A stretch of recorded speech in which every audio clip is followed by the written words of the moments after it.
Welcome to Wife Cheating Story. I hope you have an enjoyable and relaxing time listening. Let's get started. My wife laughed and told me she's going on a date. I took sweet revenge, dated her sister. Now she's the one who is jealous. I gave her everything, love, loyalty, and 40 years of my life. She gave me betrayal, lies, and public humiliation. But I didn't scream or beg, I planned. And at the biggest charity gala of the year in front of 500 guests, I gave her the surprise of a lifetime. Stay with me, this is how I exposed everything and took my life back. Before we begin, let me know where you're tuning in from down in the comments. And if you enjoy this story, don't forget to subscribe and turn on notifications so you never miss our next tale. The autumn morning in Georgetown cast golden shadows through the bedroom windows, painting intricate patterns across the Persian rug Kimberly had insisted they buy at auction last spring. Ethan Mitchell stood by the dresser, watching his wife of 40 years prepare for another charity gala. Her movements were practiced, elegant, the same grace that had captivated him when they were both 25 and struggling to make ends meet. "You're staring again," Kimberly said without turning from her vanity mirror, a slight smile playing at her lips as she fastened the diamond earrings he'd given her for their anniversary. "Can't help it," Ethan replied, his voice warm with the familiarity of decades. "You still take my breath away."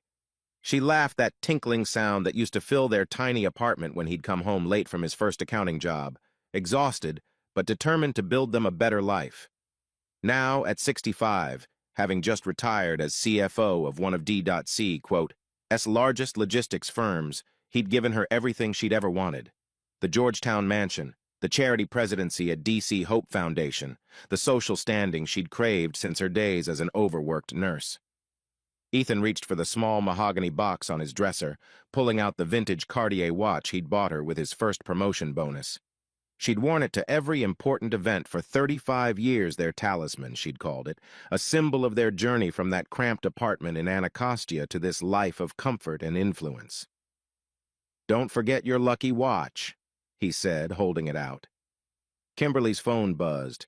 She glanced at the screen and something flickered across her face, a shadow so brief Ethan almost missed it. "I'm sorry, darling. I need to take this. Foundation business." She stepped onto the balcony, closing the French doors behind her. Through the glass, Ethan watched her pace, one hand pressed to her ear, the other gesturing animatedly. Her laugh drifted through different somehow, not the polite chuckle she reserved for donors or board members. This was something else entirely, intimate, unguarded. A chill ran down his spine despite the warm morning sun. "Everything all right?" he asked when she returned, slipping the phone into her purse with practiced nonchalance. "Of course, just Nathan Reynolds confirming his attendance tonight. You know how particular he is about these events." She took the watch from his hands, but her fingers trembled slightly as she fastened the clasp. Nathan Reynolds. The name had been appearing more frequently in their conversations lately. The ambitious state senator had become D.C. Hope's largest donor over the past year, his contributions keeping the foundation afloat during tough economic times. Ethan had met him at several events, smooth, charismatic, the kind of man who commanded attention without seeming to try. Later that morning, as Ethan helped Kimberly organize papers in her home office, a receipt caught his eye: the Jefferson Hotel, 3 weeks ago. The date jumped out at him, October 15th. The day she'd said she was at a healthcare symposium in Baltimore. "What's this?" He kept his voice casual, though his heart had begun to race. Kimberly glanced over, and for a split second he saw something flicker in her eyes. Panic? "Oh, that. One of our board members left it behind. You know how they sometimes book rooms under the foundation's name for the tax benefits." Her explanation came too quickly, words tumbling over each other like dominoes. That evening, at the Willard Intercontinental's grand ballroom, Ethan nursed a scotch and watched his wife work the room. She was in her element here, gliding between conversations, her silver dress catching the light from the chandeliers. He'd always admired her ability to charm donors, to make each person feel like the most important guest at the party. But tonight, something was different. He saw it in the way she lingered near Nathan Reynolds, how her hand brushed his arm when she laughed at his jokes. The senator leaned in close when he spoke to her, closer than propriety allowed, and Kimberly didn't step back. Their bodies formed a private bubble in the crowded room, an intimacy that sent ice through Ethan's veins. "Your wife's quite the social butterfly," Eric Thompson commented, appearing at Ethan's elbow. His oldest friend from college had the keen observational skills that came from 30 years as a DC detective. Now retired, Eric still noticed everything. "She's good at her job," Ethan replied, but the words tasted bitter. Eric's eyes narrowed slightly as he watched Kimberly touch Nathan's shoulder, the gesture lasting a beat too long. "How often does she have these evening meetings with donors?" The question hung in the air between them. Ethan thought of the late nights, the weekend emergencies, the phone calls she took in private, each incident insignificant on its own, but together. "More often lately," he admitted quietly. Eric said nothing, but his expression spoke volumes. They'd known each other too long for pretense. In that moment, standing in that glittering ballroom watching his wife shine for another man, Ethan felt the first crack in the foundation of his life, hairline thin, but unmistakably there. The November rain hammered against Ethan's study window as he stared at his laptop screen. Credit card statements spread across his mahogany desk like evidence at a crime scene. 3 days had passed since the gala. 3 days of pretending everything was normal while doubt gnawed at his insides like acid. "You're being paranoid," he muttered to himself, but his hands shook as he traced the charges with his finger. La Bernardin, $847. The Hay Adams, $1,200. Tiffany and Company, $3,400. All on dates when Kimberly claimed to be at foundation meetings or donor lunches. His phone buzzed. "Eric. Can you meet?" His friend's voice was cautious. "My nephew Benjamin is in town. Kid's a tech wizard. Does cybersecurity for some big firms. Thought you might want to talk to him." An hour later, Ethan sat in Eric's study, watching a 22-year-old with unruly black hair and thick-rimmed glasses work magic on a laptop. Benjamin Carter looked more like a college student than a security expert, but his fingers flew across the keyboard with practiced precision. "Uncle Eric explained the situation," Benjamin said without looking up. "I want to be clear, I'm only showing you how to access information you already have legal right to. Joint accounts, shared phone plans, that sort of thing." "I understand." Ethan's voice was steady, though his stomach churned. "First thing, let's look at the phone records from your shared plan." Benjamin pulled up a website, logged in with credentials Ethan provided. "See this number? It's appeared. Wow, 847 times in the last 3 months. Calls and texts, often late at night or early morning." Ethan's blood ran cold. He recognized the pattern the same times Kimberly would slip out of bed, claiming insomnia, saying she didn't want to disturb him. "Can you find out whose number it is?" Benjamin's fingers danced across the keys. "Already did. Registered to Nathan Reynolds." The room spun. Ethan gripped the edge of the desk, knuckles white. "There's more," Eric said gently. "Tell him about the phone." Benjamin shifted uncomfortably. "Your wife has an old iPhone she uses for photo backup, right? Still on your family cloud account?" Ethan nodded, remembering how Kimberly insisted on keeping her old phone for her photography hobby. "Well, there's a hidden album, password protected, but—" Benjamin trailed off, turning the laptop toward Ethan. "I'm sorry." The images burned themselves into Ethan's retinas. Kimberly and Nathan at a vineyard in Napa Valley, her head thrown back in laughter as he fed her grapes. Another in a hotel room, the Jefferson. Ethan recognized the distinctive wallpaper, her silk robe falling off one shoulder as Nathan kissed her neck. And then the video. "Turn it off," Ethan whispered, but not before he saw the date stamp. June 15th, their 40th anniversary. The night she'd said she had a foundation emergency, apologizing profusely, promising to make it up to him. Eric's hand settled on his shoulder. "I'm sorry, brother." Ethan stumbled to the bathroom, his stomach heaving. 40 years. 4 decades of love, trust, devotion shattered like cheap glass. He splashed cold water on his face, staring at his reflection. The man looking back seemed like a stranger hollow-eyed, aged 10 years in 10 minutes. When he returned, Benjamin had closed the laptop. "There's something else you should know. I found some financial irregularities in the Foundation's public filings. transfers that don't quite add up, payments to a consulting firm that seems to exist only on paper. The firm is registered to an address that's actually a private mailbox. Nathan's? Can't prove it yet, but the timing matches his deposits. Ethan sank into the leather chair, his mind racing. It wasn't just betrayal, it was systematic deception, possibly fraud. The woman he'd loved, supported, cherished, was not only cheating, but potentially stealing from the charity she claimed to champion. "What do you want to do?" Eric asked. Ethan thought of confronting her, of the screaming match that would follow, the tears, the lies, the gaslighting. He thought of 40 years dissolving in acrimony and hatred. Then he thought of something else, something cold and calculating that surprised him. "I want to be smart about this," he said slowly. "I need a lawyer. The best." Eric smiled grimly. "I know just the one. Maria Rodriguez. She's handled divorces for half the power players in DC, absolutely ruthless." "Good." Ethan stood suddenly steady. The shock was wearing off, replaced by something harder. "Because I'm going to need ruthless." That night, Ethan sat across from Kimberly at dinner, watching her lie with the ease of long practice. She spoke animatedly about the Foundation's winter gala planning, how Nathan had suggested a Great Gatsby theme, how clever he was with fundraising ideas. "You seem to spend a lot of time with Senator Reynolds," Ethan observed, cutting his steak with mechanical precision. "Oh, you know how it is with major donors. Have to keep them happy." She waved her hand dismissively, her wedding ring catching the light. "Besides, his wife Patricia is lovely. We should have them over for dinner sometime." The lie rolled off her tongue like honey. Ethan smiled and nodded, playing the oblivious husband while inside, his heart turned to ice. He recorded the conversation on his phone, hidden in his pocket. Evidence. Maria Rodriguez had been very specific about gathering evidence.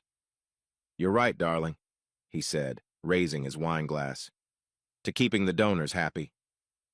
Kimberly clinked her glass against his, her smile bright and false as paste jewelry. In that moment, Ethan realized the woman he'd married was gone, maybe had been gone for years. In her place sat a stranger wearing his wife's face, speaking with his wife's voice, living a lie he'd been too blind to see. The architect of revenge began drawing blueprints in his mind. Maria Rodriguez's office occupied the top floor of a K Street high-rise, its floor-to-ceiling windows offering a commanding view of the DC skyline. She sat behind a glass desk, sharp as a blade in her charcoal suit, reviewing the evidence Ethan had compiled over the past 2 weeks. Her expression remained neutral, but her dark eyes glinted with something that might have been admiration. "You've been thorough," she said, closing the folder. "Most men in your position come to me with suspicions and wounded pride. You've brought me a case." "I had help." Ethan thought of Benjamin, who'd spent hours teaching him how to legally document everything while staying within the bounds of the law. "The financial irregularities are particularly interesting." Maria leaned back, fingers steepled. "If we can prove embezzlement, it changes everything. Maryland is an equitable distribution state, but judicial discretion plays a huge role. A judge won't look kindly on a woman who cheated on her husband while stealing from a charity. It's not about the money." The words came out harsher than Ethan intended. Maria's smile was sharp as a stiletto. "It's never about the money. It's about justice. And justice, Mr. Mitchell, is best served with precision." She pulled out a legal pad, began writing. "First, we protect your assets. Transfer what you legally can to accounts in your name only. Change passwords on everything. Install security cameras in your home one-party consent state. Perfectly legal. Document every interaction. And then we wait for the perfect moment to strike." Maria's pen stopped moving. "Tell me about this winter gala." December 18th, the biggest event of the year for the Foundation. Black tie, 500 guests, media coverage. Kimberly's been planning it for months. Her crowning achievement. She likes to think so. Maria's smile widened. Perfect. Nothing destroys a person quite like public humiliation at their moment of triumph. But we need to be strategic. A scorned husband making accusations could backfire.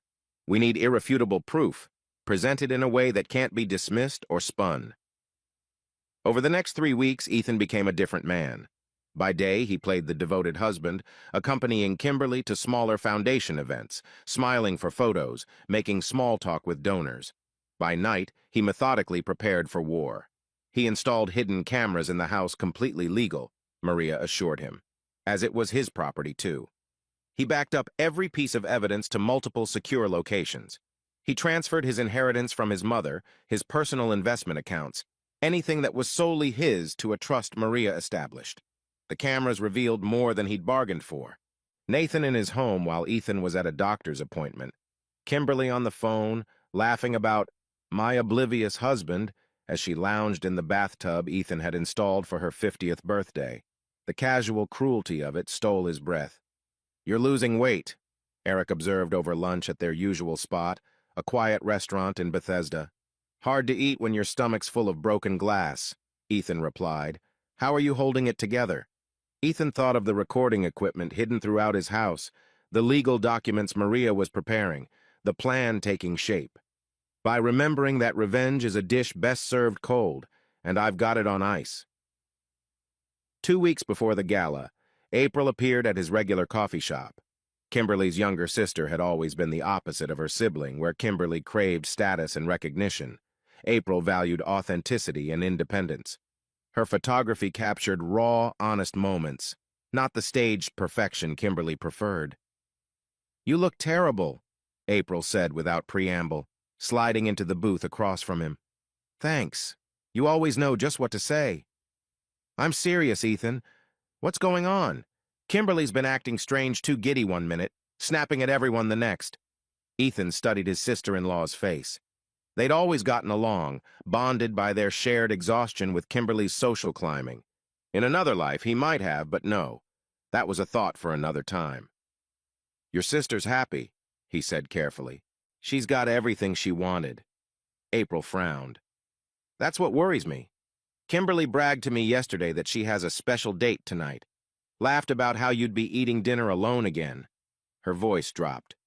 "She said it like it was funny, Ethan. Like hurting you was amusing." The rage that flared in his chest surprised him with its intensity. All these weeks of cold planning, and one careless cruelty from Kimberly could still burn. "Is that so?" He set down his coffee cup with deliberate calm. "Tell me, April, would you like to have dinner with me tonight? Somewhere public. Somewhere we're sure to be seen." April's eyes widened, understanding dawning. "Ethan, just dinner between family members. Nothing inappropriate." His smile felt foreign on his face. "Unless you think your sister would object?"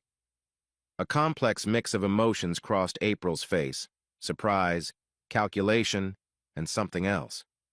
She'd never liked how Kimberly treated him, had said as much at family gatherings after a few glasses of wine. "You know what? Yes?" Her chin lifted defiantly.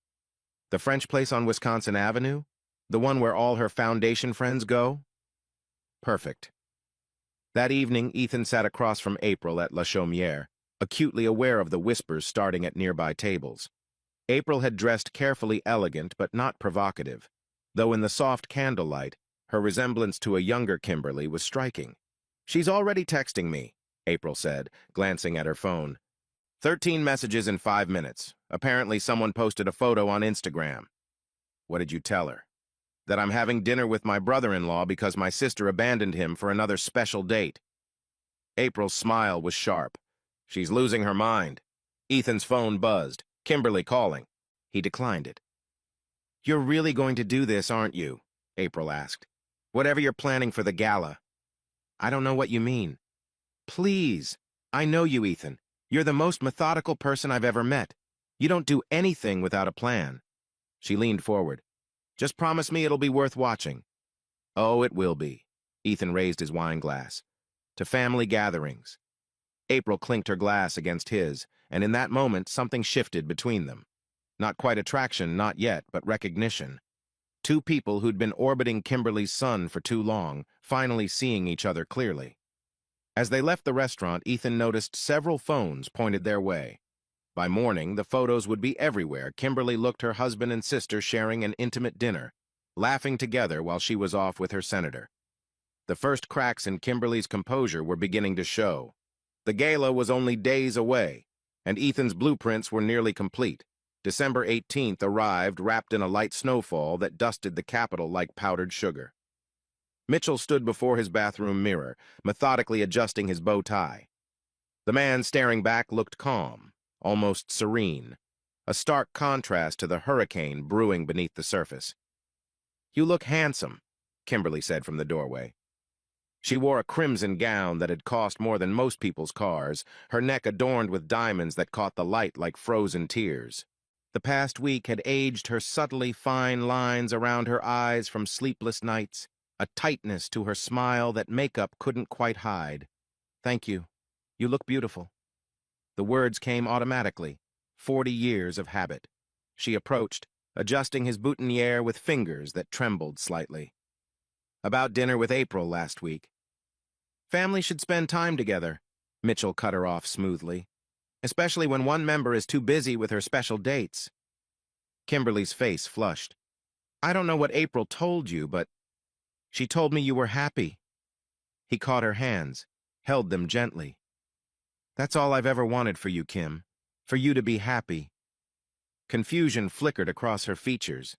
She'd expected anger, accusations, not this calm acceptance. It threw her off balance, exactly as he'd intended. "The car's waiting," he said, releasing her hands. "We shouldn't be late to your triumph."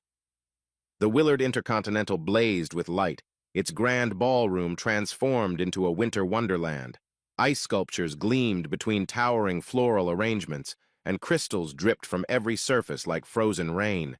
500 of Washington's most influential citizens mingled beneath the chandeliers, their laughter mixing with the soft jazz from the orchestra. Mitchell worked the room with practiced ease, shaking hands, making small talk, all while checking his phone discreetly. Benjamin was in position in a van outside, laptop ready. Maria Rodriguez sat at a corner table, looking elegant and deadly in navy blue. Eric stood near the bar, ostensibly chatting with other retired cops but keeping watch. "Mitchell!" Nathan Reynolds appeared, champagne flute in hand, his wife Patricia on his arm. "Good to see you. Kimberly's outdone herself tonight." "She always does." Mitchell shook the senator's hand, noting the slight dampness of his palm, the way his eyes darted around the room. "I hope you enjoy the evening's presentation. I understand Kimberly has something special planned." Nathan's smile faltered slightly. "Oh. Just a video montage of the Foundation's work, I believe. Though these days, technology can surprise us all." He moved on before Nathan could respond, leaving the senator staring after him with growing unease. At 8:30, the lights dimmed for the program to begin. Kimberly took the stage to thunderous applause, radiant in the spotlight. Mitchell positioned himself near the side of the stage, heart pounding but hands steady. "Good evening, everyone," Kimberly began, her voice carrying clearly through the microphone. "Welcome to DC Hope Foundation's Winter Gala. Tonight, we celebrate not just our achievements, but the generosity of supporters like you who make our work possible." She launched into her prepared remarks about feeding the hungry, housing the homeless, changing lives. Mitchell waited until she reached the crescendo, the moment she'd practiced 100 times in their bedroom mirror. Then he moved. "Excuse me." His voice cut through hers as he stepped onto the stage. Gasps rippled through the audience. "I apologize for the interruption, but before our chairman continues, I have something important to share with everyone here, our friends, partners, and generous donors who trust the DC Hope Foundation with their contributions." Kimberly stood frozen, microphone hanging limply at her side. "Mitchell, what are you—" "Please, sit." He gestured to a chair at the side of the stage, his tone gentle but firm. The authority in his voice, honed by 40 years in corporate boardrooms, made her comply automatically. Mitchell took the microphone, faced the audience.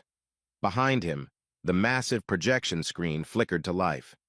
"My name is Mitchell, as many of you know. I've been married to your chairman for 40 years. 40 years of love, trust, and support." His voice remained conversational, almost warm. "I believed in those 40 years. I believed in my wife.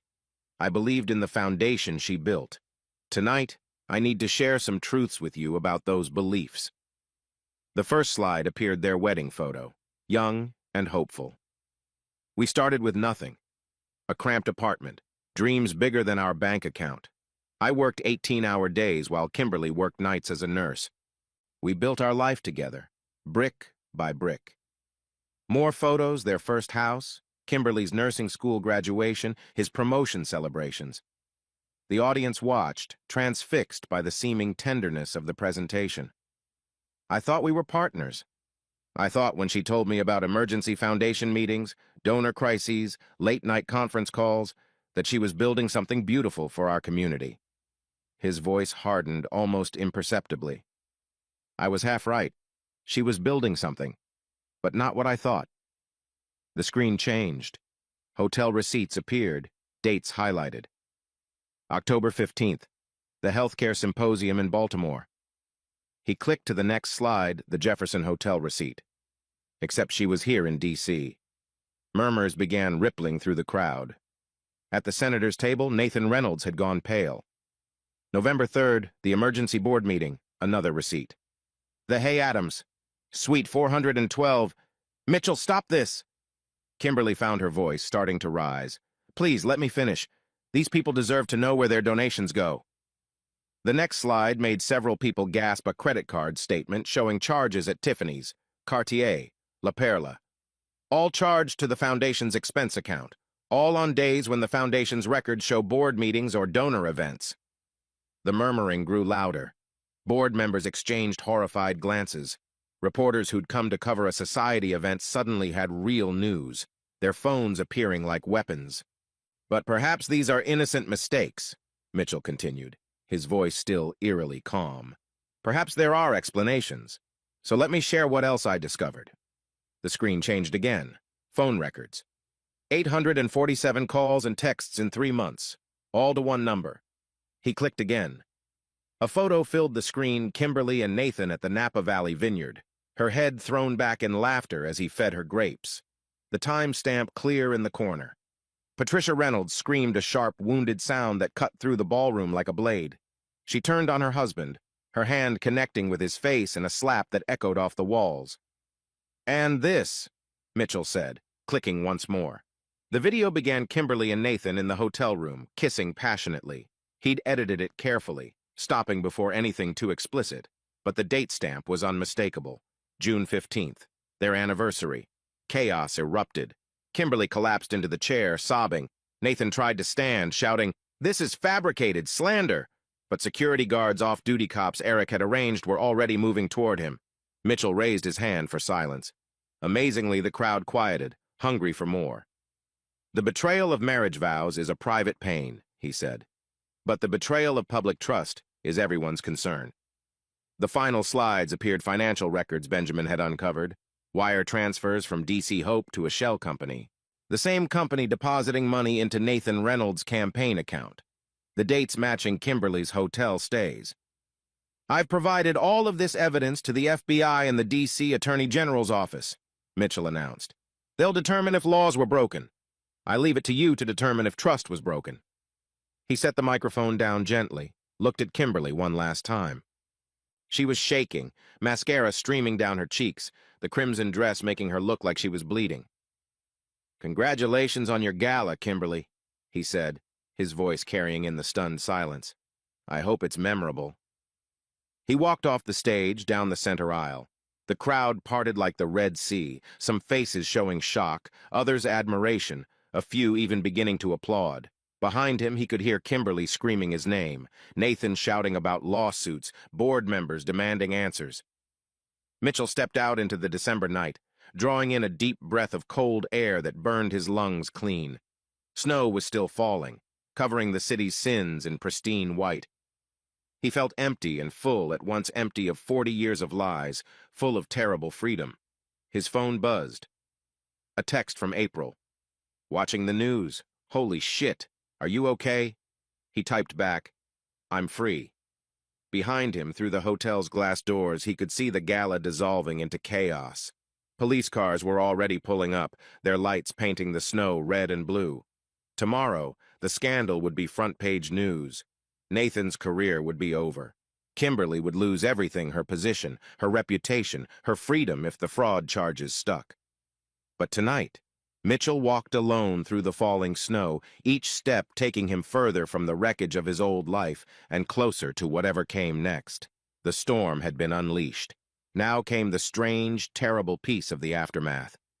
The morning light filtering through Mitchell's bedroom window felt wrong somehow, too bright for a world that had shifted on its axis. He sat on the edge of his bed, still wearing yesterday's dress shirt, watching his phone vibrate itself across the nightstand. 47 missed calls, 112 text messages. The numbers kept climbing.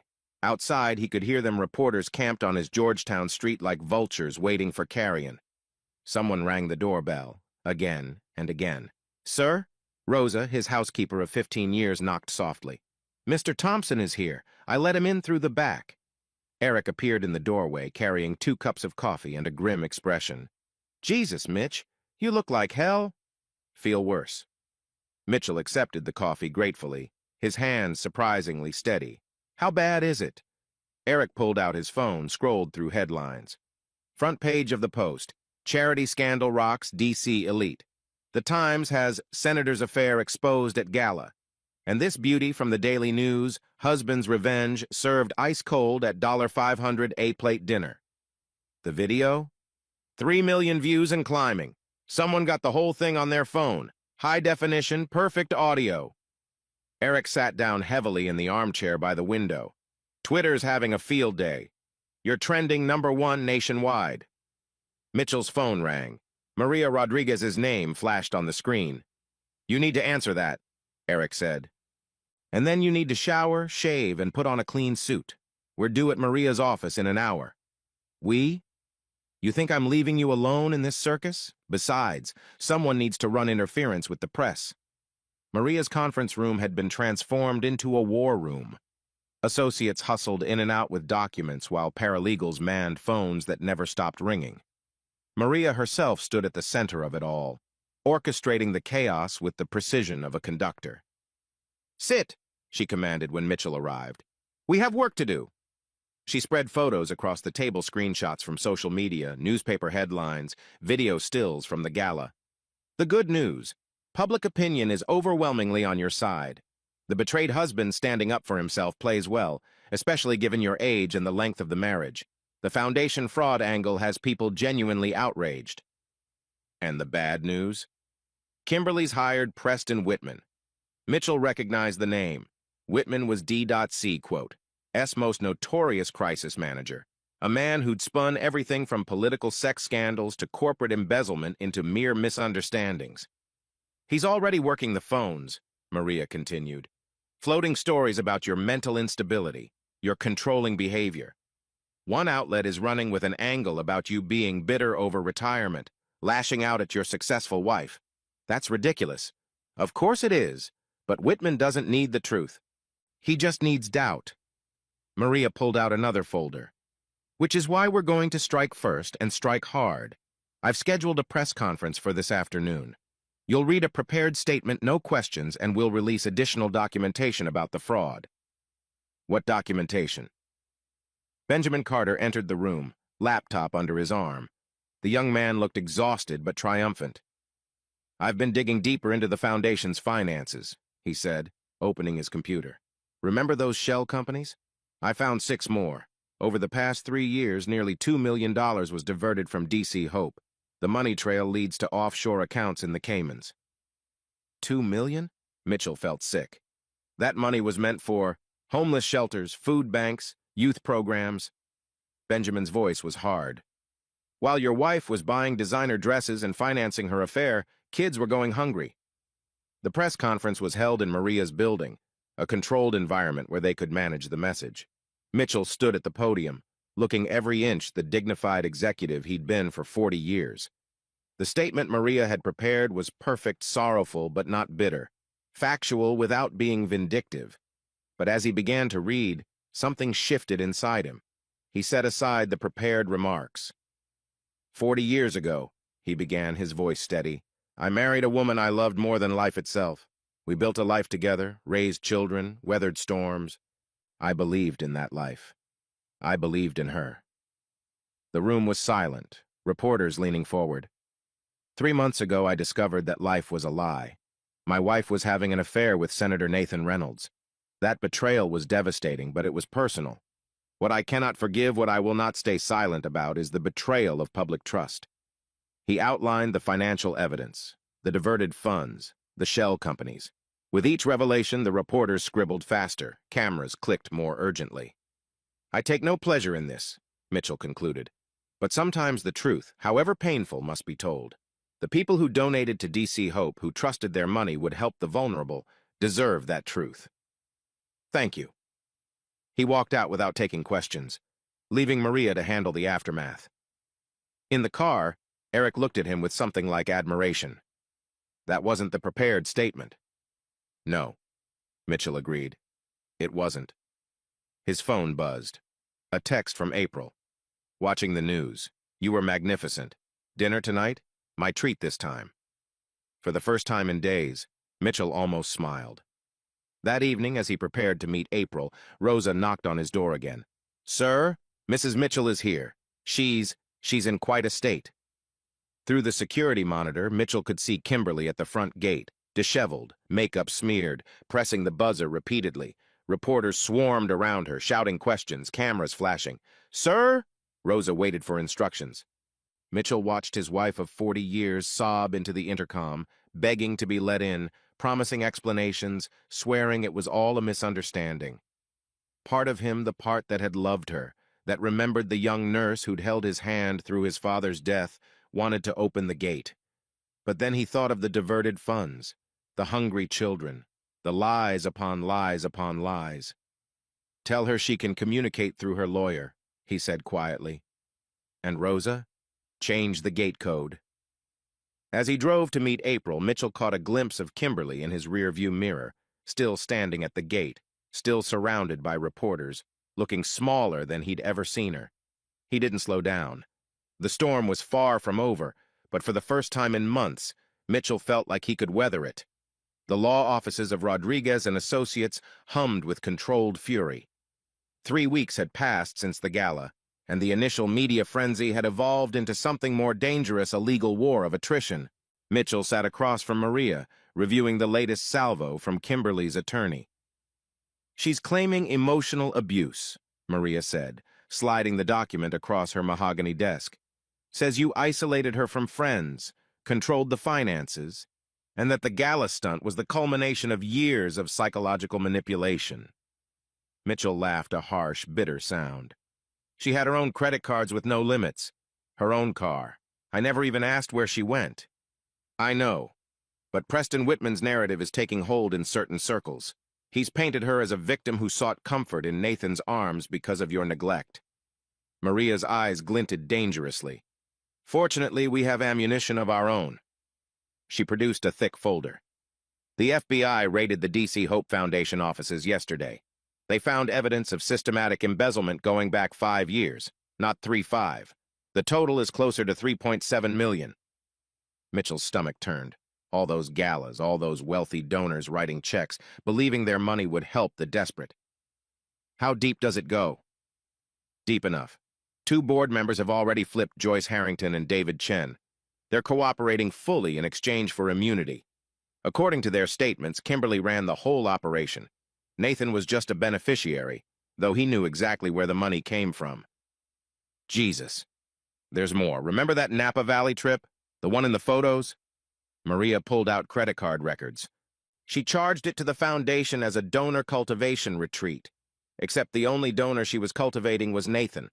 That's wire fraud, federal crime. She's looking at serious prison time. The door opened and Benjamin entered with Eric. The young man's usual energy was tempered by exhaustion. He'd been working around the clock to trace the financial web. Found something interesting, Benjamin announced, setting up his laptop. Kimberly opened a private bank account in Virginia 3 years ago, separate from all your joint accounts. She's been depositing cash small amounts, but regularly. Totals about 200,000. Preparing for divorce, Eric suggested. That's what I thought at first. But look at the timing. Benjamin pulled up a graph. The deposits match bonuses from the foundation. She was skimming her own salary, hiding assets. Maria smiled like a shark scenting blood. That's deliberate concealment of marital assets. In Maryland, that means she forfeits any claim to equitable distribution. Judge Morrison hates financial deception. Speaking of judges, Eric interjected, Patricia Reynolds filed for divorce from Nathan yesterday. She's also suing him for intentional infliction of emotional distress. My contacts say she's going for everything: the house, the investments, even his Senate pension. Mitchell felt a grim satisfaction. Nathan Reynolds had destroyed his own family for stolen moments with Kimberly. Now he'd lose everything. What's our next move? Mitchell asked. We file our response tomorrow, Maria said. Adultery with corroborating evidence, financial fraud, concealment of assets. We're asking for the Georgetown house, the vacation property, 75% of all remaining assets, and permanent alimony waiver based on her criminal conduct. Will we get it? With what we have, she'll be lucky to keep the clothes on her back. That evening, Mitchell returned to an empty house. He'd given Rosa a few weeks off. She didn't need to be harassed by reporters. The silence felt strange after decades of Kimberly's presence, her phone calls, her laughter, her lies. He poured himself a scotch and stood in his study, looking at the space where their wedding photo once hung. He'd taken it down the morning after the gala, unable to bear the sight of their younger selves, so full of hope. His phone buzzed. April. Have you eaten? Her voice was warm, concerned. Not yet. I'm coming over with Chinese food. And don't argue you need to eat. And I need to make sure you're not sitting in that big house brooding. An hour later, they sat at his kitchen table, sharing lo mein and talking about everything except the obvious. April had always been different from her sister, where Kimberly craved the spotlight. April preferred the shadows. Her photography captured truth rather than beauty, moments rather than poses. I should have seen it, she said suddenly. The signs were there. The way she'd talk about Nathan, the sudden interest in her appearance, the new lingerie. She told you about the lingerie. April's face darkened. She bragged about it. Said she'd found a reason to feel young again. I thought she meant yoga or something, not. She gestured helplessly. It's not your fault. Isn't it? I'm her sister. I should have warned you. Mitchell reached across the table, covered her hand with his. You couldn't have known. April turned her hand palm up, interlaced their fingers. You're a good man, Mitchell. You deserved better than what she gave you. The moment stretched between them, charged with possibility. Then April's phone rang, shattering the spell. She glanced at the screen and grimaced.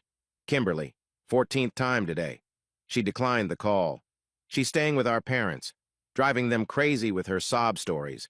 Mom actually called me yesterday, asking if maybe you'd overreacted. What did you tell her? The truth. That Kimberly made her bed with Egyptian cotton sheets paid for with charity money, and now she gets to lie in it. Mitchell laughed despite everything. April had always had a way with words, sharp and honest, where Kimberly was smooth and false. I should go, April said eventually, though she made no move to leave. Early shoot tomorrow. Thank you. For dinner. For everything. She squeezed his hand once more before letting go. That's what family does. Real family. After she left, Mitchell cleaned up the takeout containers, trying not to think about how right it felt to have April in his kitchen, how her presence made the house feel less empty. It was too soon for such thoughts. The divorce wasn't even final, and she was Kimberly's sister, for God's sake. But as he headed to bed, he couldn't shake the warmth of her hand in his. Spring arrived in Washington like a tentative apology, cherry blossoms blooming in defiance of the bitter winter. Mitchell stood in his backyard, examining the neglected garden. He'd hired landscapers for years, letting them handle what had once been his pride and joy. Now, with time stretching before him and nervous energy to burn, he'd decided to reclaim this small patch of earth. Roses need pruning, a voice observed from behind him. He turned to find April with her camera capturing him in a candid moment. The shutter clicked before he could protest. I look terrible, he said, gesturing to his dirt-stained jeans and ratty Georgetown University sweatshirt. You look real, she countered, reviewing the shot on her camera's LCD screen. First time I've seen you without a suit in. 20 years? At least. He turned back to the roses, considering their tangled branches. I used to love this garden, planted these roses for our 5th anniversary. I remember. Kimberly complained about the thorns. They'd fallen into an easy rhythm over the past 2 months. Coffee twice a week. Dinner when the loneliness grew too heavy. Gallery openings where April showed her work and Mitchell played the supportive friend, carefully maintaining appropriate boundaries even as something deeper stirred between them. The divorce proceedings ground on, Kimberly fighting every point despite the mounting evidence against her. She'd been formally charged with embezzlement. The FBI had built an airtight case. Nathan had resigned from the Senate in disgrace, his own legal troubles mounting. The fairy tale romance that had cost so much had dissolved into mutual recrimination and blame. "Any word from Maria?" April asked, setting her camera aside to help him with the pruning shears. "Court date's set for next month. She thinks Kimberly will cave before then. The criminal charges have her scared." "Good." April's voice was hard. Their parents had finally seen the evidence, finally understood the depth of Kimberly's betrayal. Their mother had cried for days, ashamed of the daughter she'd raised. They worked in companionable silence, clearing away dead growth to make room for new blooms. Mitchell found the repetitive work soothing, the physical labor a welcome change from months of legal documents and emotional warfare. "I've been thinking," April said eventually, "about that gallery idea you mentioned, the one showcasing local artists and restored antiques." Mitchell had mentioned it offhandedly weeks ago, a vague dream of doing something meaningful with his retirement. "What about it?" "I found a space. Old warehouse in Navy Yard, great bones, needs work, but the light is incredible." She pulled out her phone, showed him photos. "The owner's willing to give us a good deal on a lease if we commit to renovating." "Us?" April flushed slightly. "I mean, if you're interested. I can't afford it alone, and you said you were looking for a project." Mitchell studied the photos. The space was raw but full of potential, soaring ceilings and exposed brick walls. He could already envision it. April's stark photographs alongside carefully restored furniture, a place where art and craftsmanship met. "Partners?" he asked. "Equal partners," she confirmed. 50-50 on everything. It was a commitment beyond mere business, they both knew. A binding of their futures in a way that acknowledged what was growing between them without quite naming it. "I'll have Maria draw up the paperwork," Mitchell said. April smiled. Not her sister's practiced smile, but something genuine and warm that reached her eyes. To new beginnings. That evening, Mitchell met Eric at their usual bar, a cop hangout that had somehow become their refuge from the Georgetown social scene. "You're looking better," Eric observed. "Less like a ghost, more like a human. Gardening helps, and the gallery project. And April?" Eric's tone was carefully neutral. Mitchell stared into his beer. "It's complicated. Because she's Kimberly's sister, or because you're still technically married?" "Both.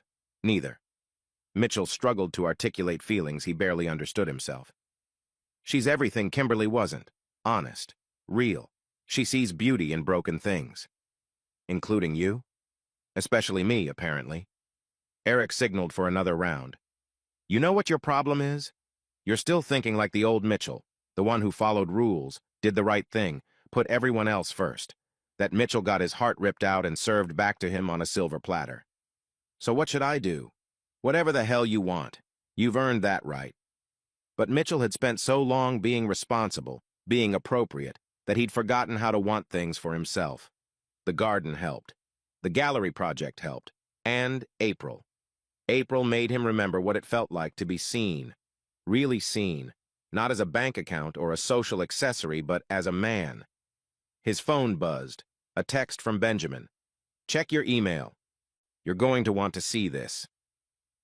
The attachment was a series of messages between Kimberly and Nathan, recovered from a cloud backup. Mitchell read them with growing disgust. The casual cruelty, the mockery of his trust, the detailed planning of their deception. But one thread stood out. "Nathan, when are you going to leave him?" Kimberly, "Why would I? He pays for everything. I have the best of both worlds." Nathan, "But after we get the foundation money offshore." Kimberly, "We'll see. Maybe I'll tragic widow him. Men his age have heart attacks all the time." Mitchell's blood ran cold. It was probably just a cruel joke, but the casual discussion of his potential death. He forwarded the messages to Maria and Eric. Then he poured himself another scotch and tried not to think about how close he'd come to losing more than just his marriage. The judge's gavel fell with finality that echoed through Mitchell's chest. Divorce granted. The settlement stands as written. Just like that, 40 years ended with a simple wooden sound. Mitchell sat in the courtroom feeling oddly hollow as Kimberly was led away. She'd appeared in court wearing an orange jumpsuit, her bail revoked after she'd tried to flee to the Caymans. The embezzlement trial would begin next month. She faced 15 to 20 years. Their eyes met once across the courtroom. Where once he would have seen love, he now saw only a stranger's calculating gaze. She opened her mouth as if to speak, then closed it. There was nothing left to say. Outside the courthouse, April waited on a bench, her camera hanging around her neck. She stood when she saw him, searching his face. "It's done," he said simply. "How do you feel?" Mitchell considered the question. Free, empty, relieved, angry, everything and nothing. He managed a wry smile. "I suppose that's normal. Nothing about this has been normal." April fell into step beside him as they walked toward his car. But maybe normal is overrated. They'd been careful these past months, maintaining boundaries while the divorce proceeded. But the pull between them had only grown stronger. Late nights planning the gallery had turned into conversations that lasted until dawn. Business dinners had become something harder to define. They'd been dancing around the inevitable, waiting for this moment, Mitchell realized. "April," he began, but she stopped him with a hand on his arm. "Not here. Not today. Today is for endings. Tomorrow can be for beginnings." She was right, of course. He needed time to process, to grieve not just his marriage, but the man he'd been within it. The dutiful husband who'd never questioned, never doubted, never imagined his life could explode so spectacularly. That evening, Mitchell stood in his empty house. He'd given Kimberly's things to charity, unable to bear their presence. The spaces where her belongings had been looked like missing teeth, gaps in the fabric of his life. His phone rang. Eric. "Patricia Reynolds just called me," his friend said without preamble. "Nathan tried to contact Kimberly through some back channel, wanted to coordinate their stories for the criminal trial. And she turned him in. Apparently prison has clarified her priorities. She's fully cooperating with the prosecution now, throwing Nathan under every available bus." Mitchell felt no satisfaction, only a tired sort of justice. They'd destroyed each other in the end, their grand passion reduced to plea bargains and finger-pointing. "You okay?" Eric asked. "Getting there, one day at a time." "Good, because Benjamin wants to celebrate. Kid says anyone who can expose corruption while planning his own divorce deserves a party." Despite everything, Mitchell smiled. He'd found an unexpected family in this chaos: Eric's steady loyalty, Benjamin's brilliant irreverence, and April. April was something else entirely, something that still scared him with its potential. A week later, Mitchell woke to find April in his kitchen making coffee. They'd been working late at the gallery painting walls, arguing about layout, and she'd crashed in the guest room. Seeing her there, hair mussed from sleep, wearing one of his old t-shirts, felt dangerously domestic. "Morning," she said, not turning around. "Hope you don't mind. I needed caffeine before facing the contractors." "April." His voice came out rougher than intended. She turned, saw something in his face that made her still. The coffee pot gurgled between them, the only sound in the morning quiet. "I know," she said softly. "I feel it too. Have for months. Maybe longer if I'm honest. Your sister is in federal prison. And even if she weren't, she forfeited any claim to consideration when she tried to destroy you." April set down her coffee mug, moved closer. "I'm not her, Mitchell. I won't lie to you. I won't betray you. I won't treat your heart like a disposable convenience." "I know that. God, I know that. But you're scared." She reached up, touched his face gently. "So am I. Love after loss is terrifying, but maybe that's what makes it precious." Mitchell closed his eyes, leaned into her touch. When he opened them, April was still there, still real, still looking at him like he was worth the risk. "I'm broken," he warned. "We all are. That's how the light gets in. When he kissed her, it felt like coming home to a place he'd never been. Not the desperate passion of youth or the comfortable routine of long marriage, but something deeper, a connection forged in honesty and tempered by pain. They pulled apart, both breathing unsteadily. "So," April said with a shaky laugh, "business partners and whatever you'll have me as," Mitchell replied. "I'm too old for games, April. I want to build something real with you. The gallery, a life, whatever you're willing to share." "Everything," she said simply. "I want to share everything." Later, as they drove to the gallery together, Mitchell caught sight of his reflection in the window. The man looking back still carried scars, he always would. But there was something else there too. Hope, maybe. Or just the simple recognition that life could begin again at 65, that love could grow from the ashes of betrayal. His phone buzzed. A text from Maria. "Kimberly got 20 years. Nathan got 12. Thought you should know." Mitchell read it, felt a chapter close with finality, then deleted the message. The past was done. The future waited, uncertain but full of possibility.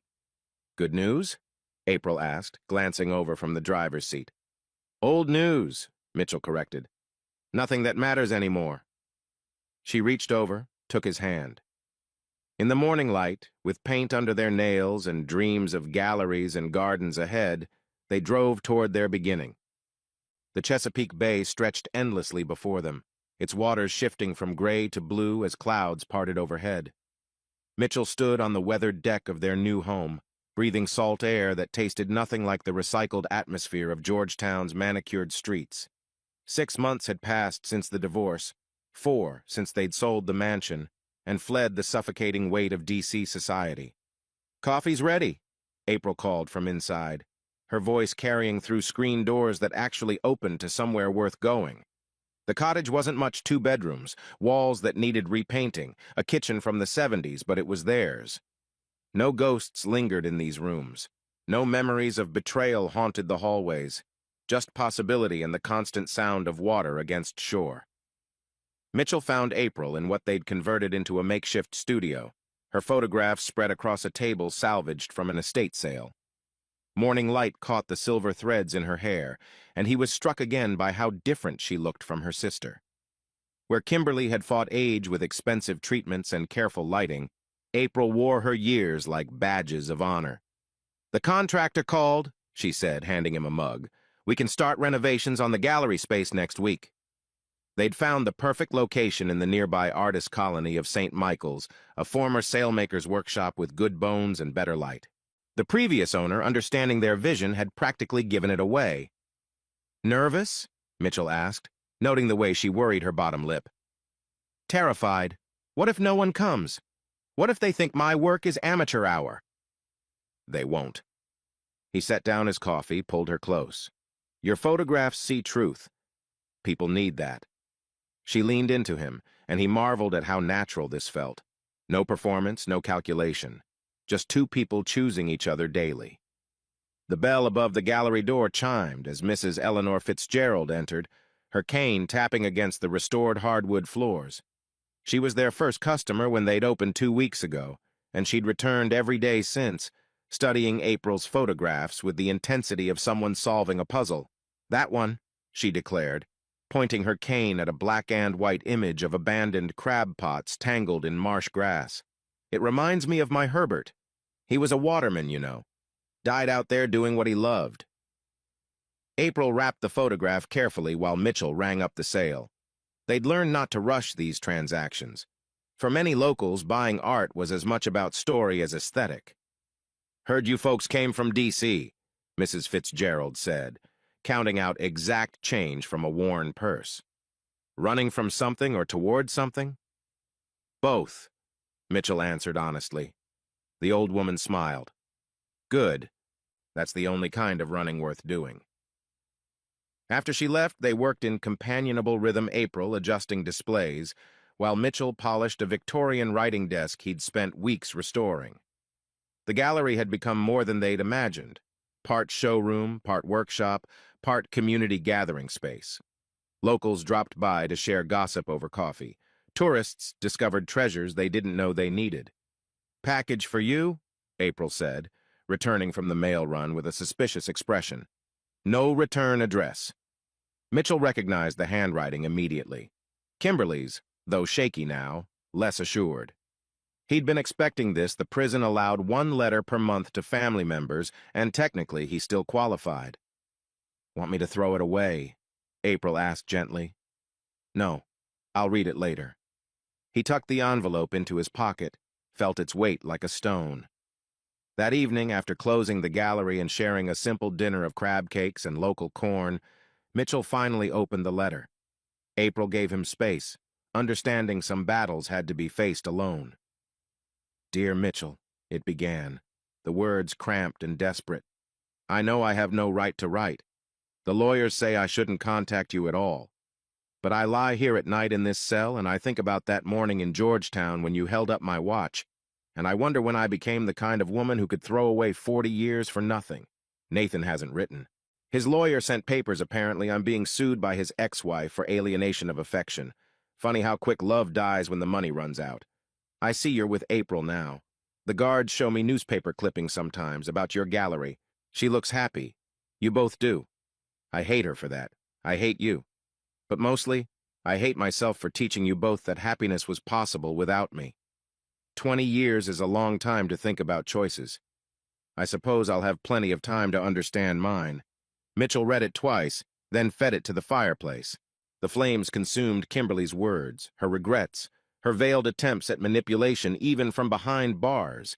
He felt nothing, not satisfaction, not pity, just the clean emptiness of a finished chapter. April appeared in the doorway. Okay? Getting there. He pulled her onto his lap, buried his face in her hair. Every day, getting there. She held him as the fire died to embers, and outside the bay whispered its ancient rhythms against the shore. Somewhere in D.C., in a federal prison, Kimberly counted ceiling tiles and mourned her choices. But here, in this cottage by the water, life moved forward with the steady certainty of tides. Benjamin called earlier, April said eventually. He and Eric want to visit next weekend. Something about testing the local crabs and checking that we haven't gone full hermit. Mitchell smiled. Tell them to bring their appetites. And maybe some of that expensive wine Eric pretends he doesn't hoard. Already did. She kissed his temple. Also, Mrs. Fitzgerald's nephew wants to commission a piece. Apparently word's spreading about the gallery that sells memories, not just art. This was their life now, small victories, quiet moments, the gradual building of something real. No galas, no society pages, no performance. Just truth, captured in silver halides and restored wood, sold to people who understood that broken things could be beautiful. As they prepared for bed in their small room with its view of endless water, Mitchell caught sight of their reflection in the antique mirror he'd restored. 2 people in their 60s, paint-stained and weather-worn, choosing love after loss. It wasn't the life he'd planned, but planning hadn't saved him from betrayal. This unplanned life, built on honesty and held together by choice rather than obligation, felt more solid than 40 years of careful construction. Tomorrow would bring new challenges: the gallery renovation, the constant struggle of small business, the ghosts that still sometimes surfaced. But tonight, with April beside him and the bay singing its lullaby, Mitchell allowed himself the dangerous luxury of contentment. The tabloid hit their small town like a stone through glass. Mitchell found it waiting on the gallery doorstep, wrapped in anonymous malice, its headlines screaming across the morning calm. Disgraced charity. Queen speaks. My husband's dark secrets. April read over his shoulder, her coffee cooling in her hand. The article was a masterpiece of insinuation and twisted facts. Kimberly, through prison interviews with a gossip reporter named Derek Walton, painted Mitchell as a controlling monster who'd driven her into Nathan's arms. She claimed financial abuse, emotional manipulation, even hinted that his relationship with April had begun years before the divorce. She actually said you seduced me to get revenge, April said, her voice tight with anger. That you planned the whole thing. The bell chimed and Mrs. Fitzgerald entered, clutching the same tabloid. This trash is all over town. That horrible man Walton's been sniffing around, asking questions about you folks. By noon, 3 more customers had mentioned the article. The small-town gossip mill was churning, and Mitchell could see doubt creeping into familiar faces. Their carefully rebuilt life suddenly felt fragile as old glass. "We need to respond," April said after closing early, the gallery feeling tainted by whispers. Mitchell's phone buzzed. Maria Rodriguez, the legal shark who'd become an unlikely friend. "I've seen the article," she said without preamble. "It's libel, plain and simple. We can sue, but that keeps the story alive. Or, we control the narrative. Press conference at your gallery. Show them who you really are now, not who she's painting you as." Eric and Benjamin arrived that evening, having driven from D.C. the moment they'd heard. They found Mitchell and April in the gallery's back room, surrounded by evidence boxes Maria had shipped. "This is coordinated," Benjamin said, laptop already open. "Walton's been building this for months. He's got a book deal pending, the real story behind the D.C. Hope scandal. Using Kimberly as his star witness," Eric added grimly. "She's got nothing left to lose, and he's promising her a cut of the profits." "There won't be any profits," Maria's voice crackled through speakerphone. "Not after we're done." The press conference was scheduled for 3 days later. Word spread through St. Michael's, and beyond the couple from the scandal would speak. Local reporters mixed with national media, all crammed into the gallery between April's photographs and Mitchell's restored antiques. Mitchell stood before them, no podium, no prepared statement. Just truth. "My name is Mitchell. Most of you know me from the worst night of my life when I exposed my wife's affair and embezzlement at a charity gala. That was 18 months ago. Today I want to tell you about what came after." He spoke simply, without anger or bitterness, about discovering betrayal, yes, but more about choosing to rebuild, about finding honest work with his hands, creating beauty from discarded things, about April, who taught him that love after 60 could be deeper than young passion because it was chosen with full knowledge of life's sharp edges. April took her turn, her photographer's eye making her words precise as focused light. "My sister wants you to believe I was some temptress who stole her husband. The truth is simpler and sadder. I watched a good man destroyed by someone who confused love with ownership, trust with transaction. I fell in love with Mitchell not despite his scars, but because of how he chose to heal them." Then came the evidence. Benjamin had worked magic with the digital trail.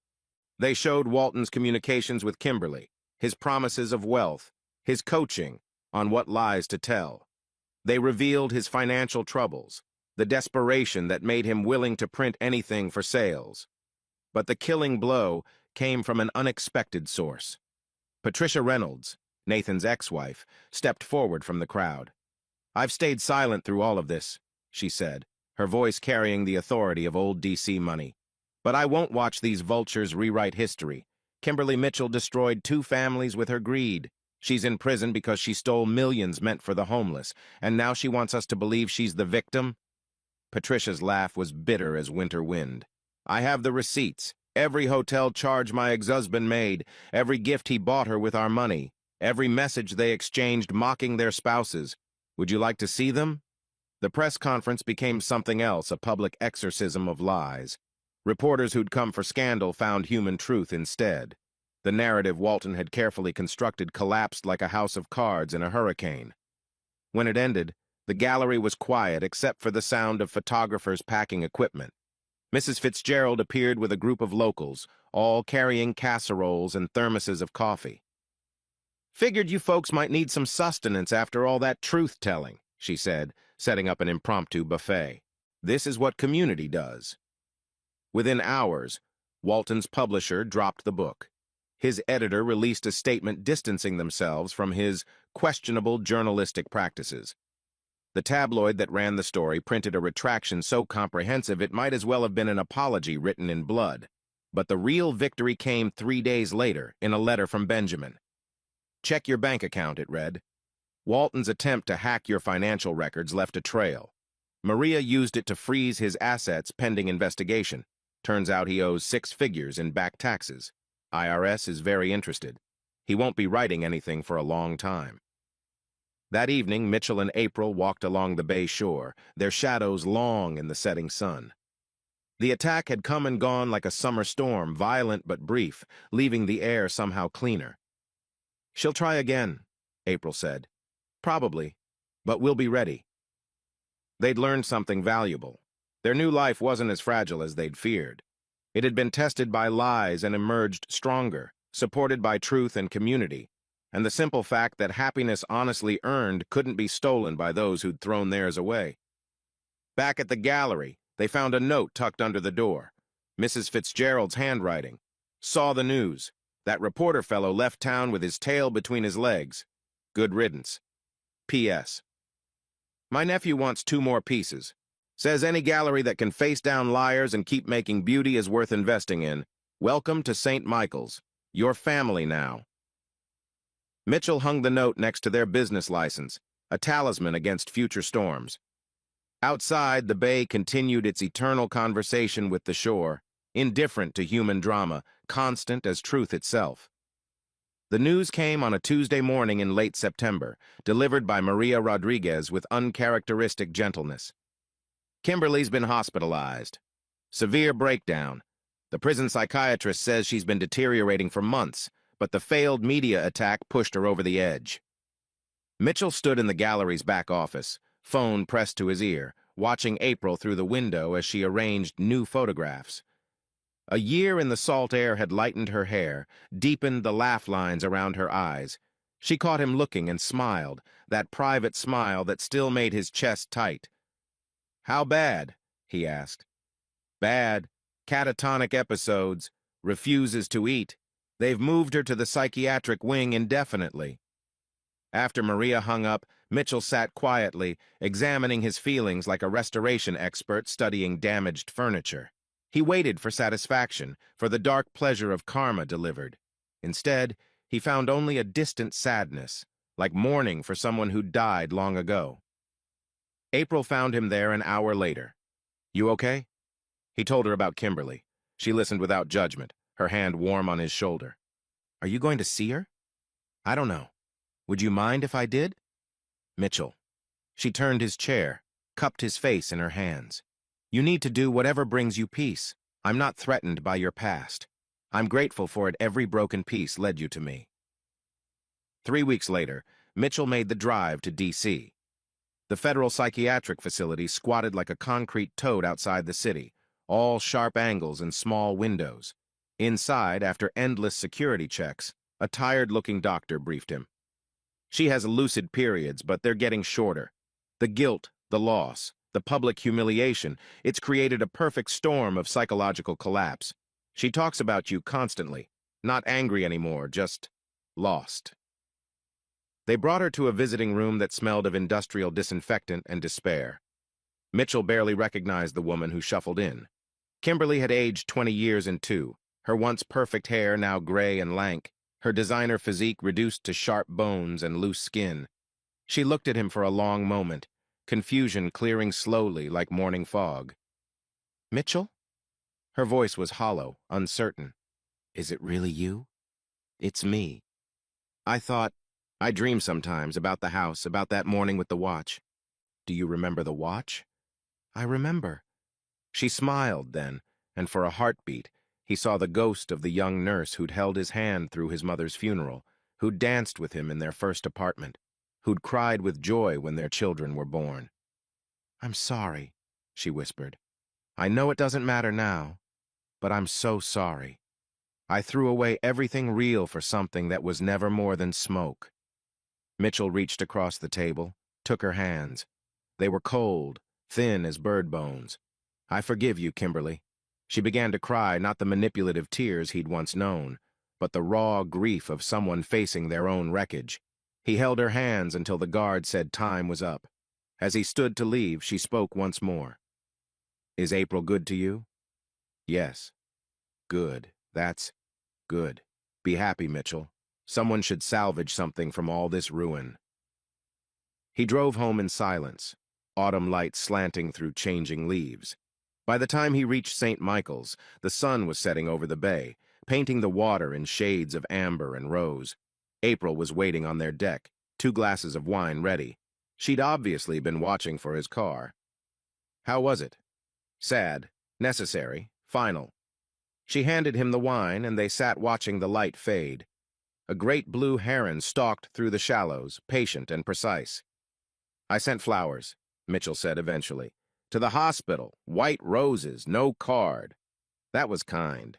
It felt like the least I could do, like closing a book properly instead of just throwing it away." April leaned against him. "You're a good man, Mitchell. Too good for the life you had before. I'm exactly good enough for the life I have now." That weekend, their small house filled with chosen family. Eric and Benjamin arrived Friday night, arms full of grocery bags and terrible jokes. Saturday brought Maria and her new girlfriend, a federal judge named Carmen, who collected April's photographs with fierce enthusiasm. They cooked together, cramming into the tiny kitchen, bumping elbows and stealing tastes. Benjamin regaled them with stories from his new job at a tech startup. Ethical hacking, I swear.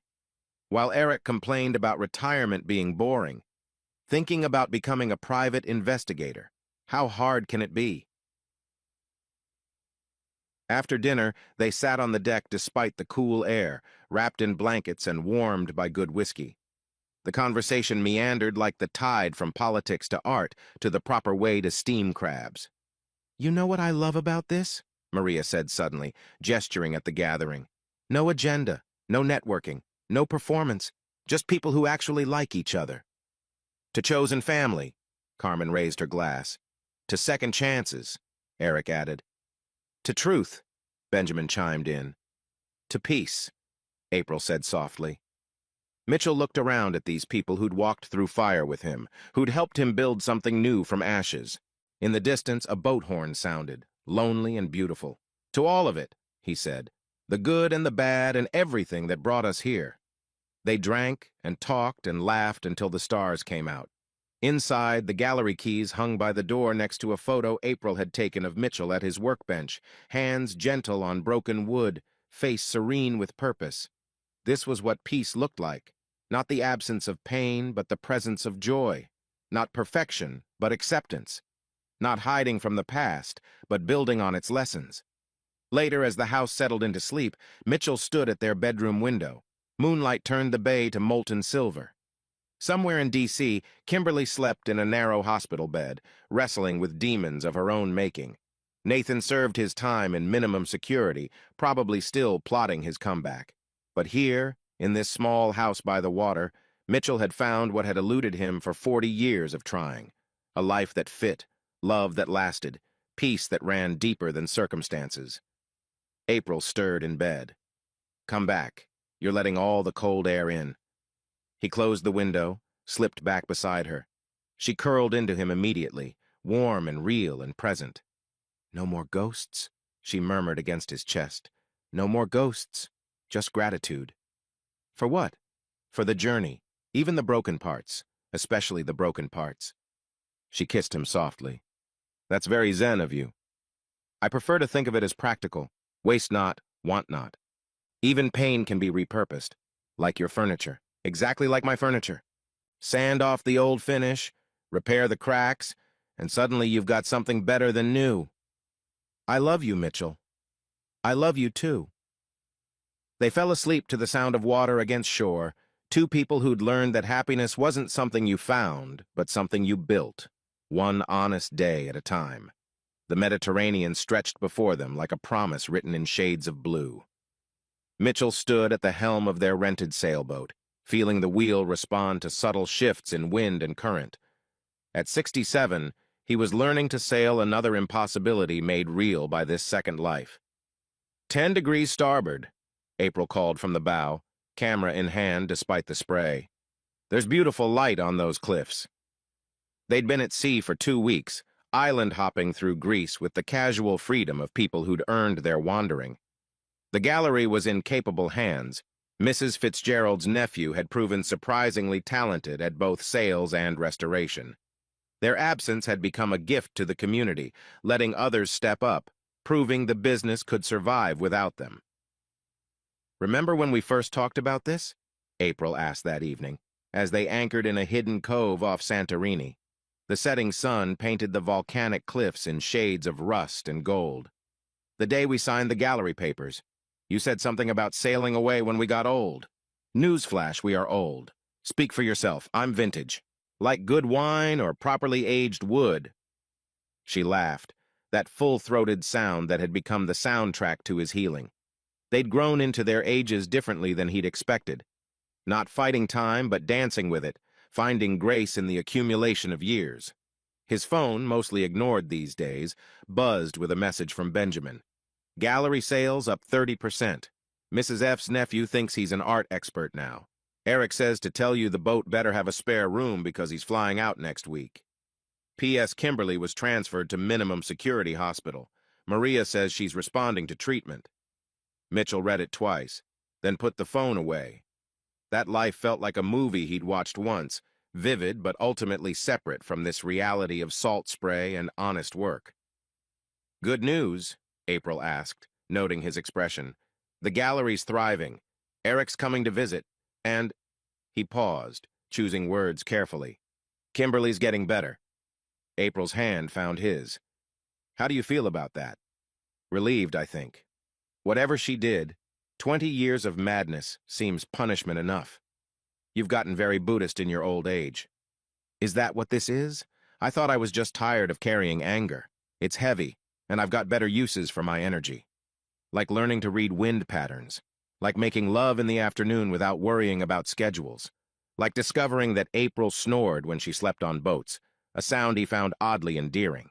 Eric arrived as threatened, taking over their small cabin with his large presence and larger opinions about proper sailing technique. They spent a week teaching him the ropes literally while he regaled them with stories from his new private investigation business.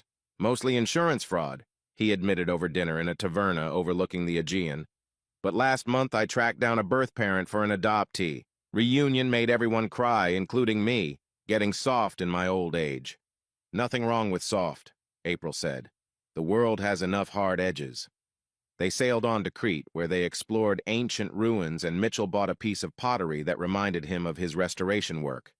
To small islands whose names they never learned, where fishermen shared their catch and local wine flowed like water. One morning, anchored off a nameless beach, Mitchell woke to find April already on deck, photographing the sunrise. He watched her work, the intense focus that transformed her from his lover to an artist communing with light itself. "Don't move," she said without turning. "You're in the frame." He froze, understanding the sacred nature of the moment. The shutter clicked once, twice, then she lowered the camera and smiled at him. "That's the one," she said. "The photo I've been trying to take for 2 years." Later, when they developed it in a small shop in Athens, he saw what she meant. The image captured him unaware, face soft with sleep and love, the morning light revealing every line and scar while somehow making them beautiful. It was a portrait of survival, of grace earned through trial. "This is how you see me?" he asked, voice thick. "This is how you are, when you forget to hide." They extended the boat rental another month, then another. The gallery thrived in their absence, the community embracing its role as caretakers. Mitchell discovered he had a talent for navigation, for reading charts and plotting courses. April's photography evolved, capturing the intersection of ancient and eternal weathered stones and endless sea, tourists and timeless rituals.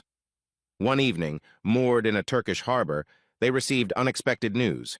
Nathan Reynolds had been released early for good behavior and immediately fled the country. Rumor placed him in various non-extradition territories, a ghost of scandal past. "Does it bother you?" April asked. "That he got away?" Mitchell considered while stars emerged overhead. "He didn't get away. He lost everything that mattered to him: power, position, reputation. Now he's running forever. That's not freedom. It's a different kind of prison." Very Buddhist indeed. "I prefer pragmatic. Energy spent hating him is energy stolen from loving you." She kissed him then, deep and slow, and they made love on the deck under foreign stars, two people who'd learned that revenge was less satisfying than renewal. Their last week aboard, they sailed to a small island where April's grandparents had lived before immigrating to America. The village clung to hillsides like barnacles, white houses stark against blue sky. They found the family home, abandoned but standing, its bones still strong despite decades of neglect. "We could buy it," April said suddenly. "Fix it up, have somewhere to escape to." Mitchell studied the structure with his restorer's eye. Good foundation, solid walls, spectacular view. It would take work, but when had that ever stopped them? "A project," he mused. "Our project, if you want." He thought of their cottage by the bay, the gallery that had become a community cornerstone, the life they'd built from ruins. Adding in Greek island restoration to their portfolio of improbabilities seemed perfectly logical. "Why not?" he said. "We're getting good at resurrection." They shook hands with the local official that afternoon, signing papers they could barely read, trusting in possibility and good intentions. Another beginning, another chance to build something beautiful from abandonment. The flight home was bittersweet, leaving the sea but returning to their own shore. As they descended into Baltimore, Mitchell saw the Chesapeake sprawling below, its familiar fingers reaching inland like a welcome home. Mrs. Fitzgerald waited at the gallery with tears and updates. The nephew had sold 12 pieces. The town council wanted to feature the gallery in tourism promotions. 3 new artists had applied to show their work. "And," she added with sly pride, "that reporter Walton, he's washing dishes at a restaurant in Delaware. Turns out the IRS doesn't forget. Ever." That night, in their own bed with familiar sounds of bay and breeze, Mitchell pulled April close. "No regrets?" she asked. "About what?" "Any of it.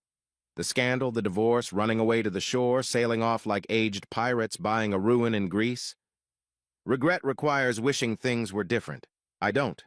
Every broken piece led here." "Even Kimberly?" "Especially Kimberly. Without her betrayal, I'd have died respectable and miserable, never knowing joy like this existed." April was quiet for a long moment. "That's either very wise or slightly insane." "Can't it be both?" She laughed, and he felt it rumble through her body into his. Outside, the first storm of autumn began building, promising wild weather ahead. But inside, wrapped in love and shared dreams, they were harbored safe. The story could end here, 2 people finding peace after storm. But life, Mitchell had learned, didn't really end. It just kept flowing, like tides and time, carrying those brave enough to sail toward whatever horizon beckoned next.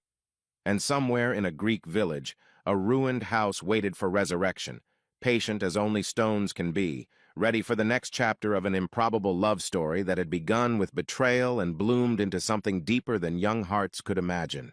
The boat was already booked for next spring,